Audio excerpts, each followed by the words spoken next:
The moment the elevator doors slid open, I sensed something was off. My badge didn't scan. My name wasn't on the meeting schedule. I wasn't expected in that room.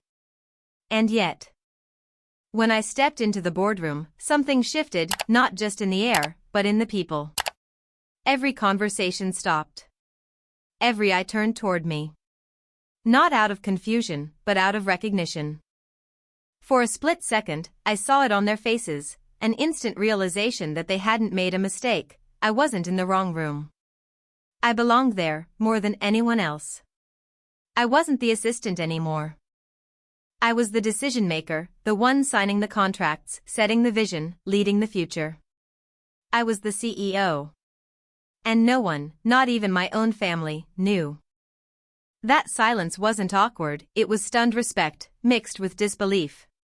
How had they missed it? How had I gone unnoticed all this time? The answer was simple: I let them. I let them underestimate me, overlook me, speak over me.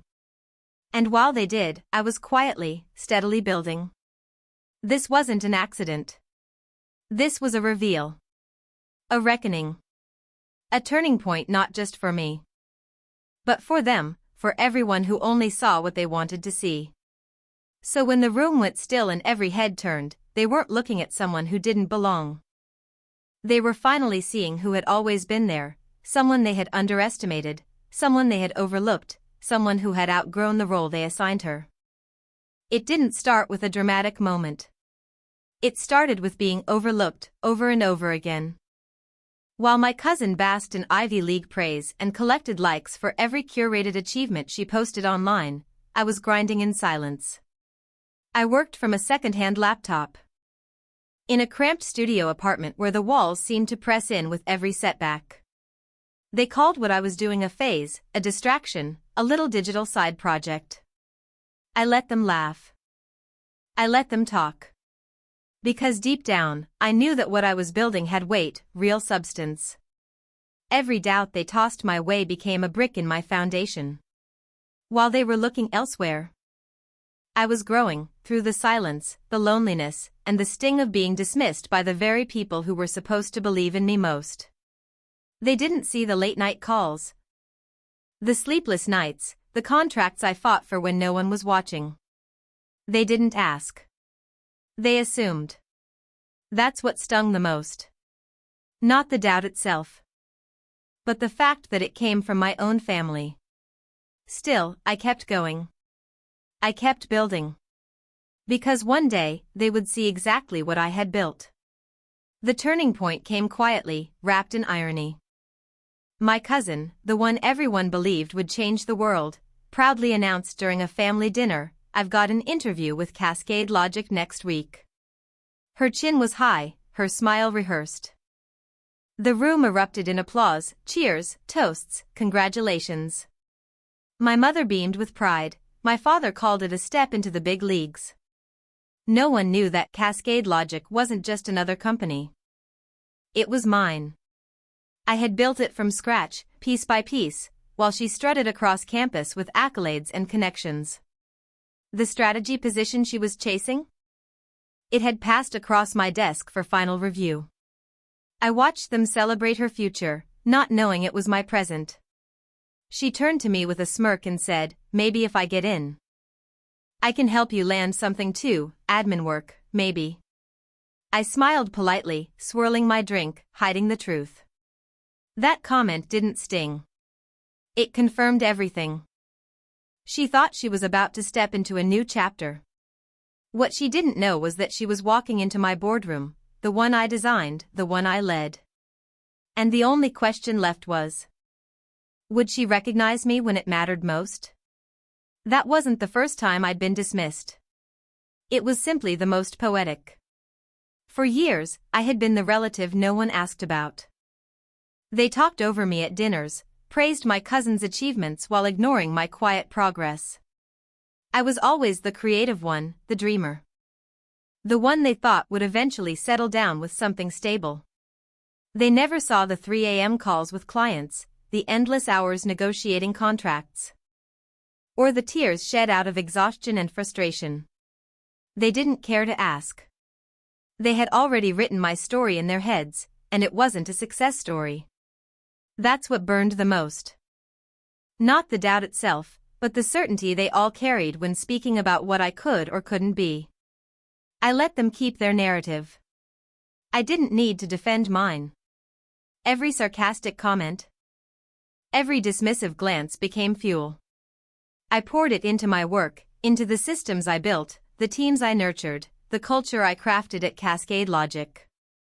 I didn't want applause, I wanted results. And that's what I built, a company so strong, so respected, that even the ones who never believed in me wanted a piece of it. Including her. She had no idea what was coming. Her resume came through the system like any other, polished, full of keywords, but hollow once you scratched the surface. I didn't block her. I didn't sabotage. I made sure the hiring process treated her like everyone else. 3 interviews. Each one with senior leaders trained to look beyond polish. She made it through, just as I expected. Her application checked all the right boxes, on paper. But I knew something she didn't: resumes can't fake depth. I watched her progress with clinical detachment, noting the exact moment her cover letter landed in our HR portal. She thought she was on the fast track to her dream job. What she didn't know was that the mystery CEO everyone talked about, Erin Lin, was a name I created. A professional alias I used to keep attention off me and on the work. No pictures. No bios. Just outcomes. I didn't want recognition. I wanted proof that the company could stand without me in the spotlight. And now, her final interview had landed on my desk. She had walked confidently this far. But the final room was different. Because in that room, she would face the truth, me. From behind the one-way glass. I watched her enter the final interview room like she belonged. She wore confidence like armor, Chanel suit, polished hair, the air of someone who had always been told she was destined for greatness. But as each interviewer pushed further, her shine began to dull. When asked to solve real strategic problems, she wavered. When challenged on results, she deflected. Her charm cracked, replaced by visible unease. I had seen it before, candidates who looked perfect on paper but couldn't hold the weight of real responsibility. By the time she reached my office, she was still composed, but no longer invincible. She walked in gracefully, addressed me as Mr. Lin, and took her seat. I turned slowly, met her eyes, and replied, "It's Miss Lin. Emily Renee Lin." Her face froze. It didn't crumble, it recalibrated. She blinked twice, connecting the dots. "You're the CEO," she whispered. "Hello, Clarissa," I said. In that moment, years of dismissal, condescension, and backhanded pity returned to her mind like echoes. The silence between us wasn't awkward. It was truthful. Her polished responses vanished. She was no longer interviewing for a role. She was facing the version of me she never bothered to see. She didn't speak right away. Her voice, usually quick and assertive, cracked as she said, "You lied to us. You made us think you were struggling." I didn't flinch. "No, Clarissa. You assumed I was struggling. You never asked. You only believed the version of me you created." Her pride began to crumble. She stood, uncertain for the first time. "Are you going to tell the family? Make a show of this?" I shook my head. "I don't need to. Your performance today spoke loud enough." 3 independent interviewers gave identical feedback, unprepared, entitled, "All surface." She flinched. "You set me up." "No," I replied. "You asked for an opportunity. You got one." I walked toward the door, calm, measured. "You're not the right fit, Clarissa. Maybe one day, when you've earned more than just attention." She stood in the doorway, mascara smudging. Voice barely above a whisper. "Do they know?" "They will," I said softly. Though I imagine you'll tell them your version first. I pressed the intercom. Nia, please escort Miss Lin out.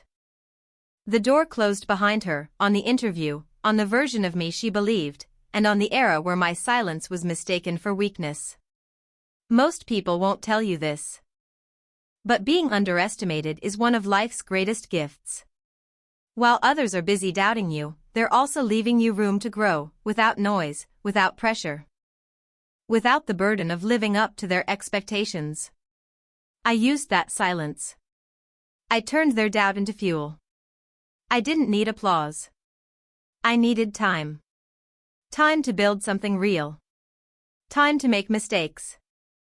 Learn hard lessons, and rise without the weight of constant judgment. That's the truth behind Cascade Logic. It wasn't built overnight or with approval. It was built in the quiet, brick by brick. Discipline and solitude.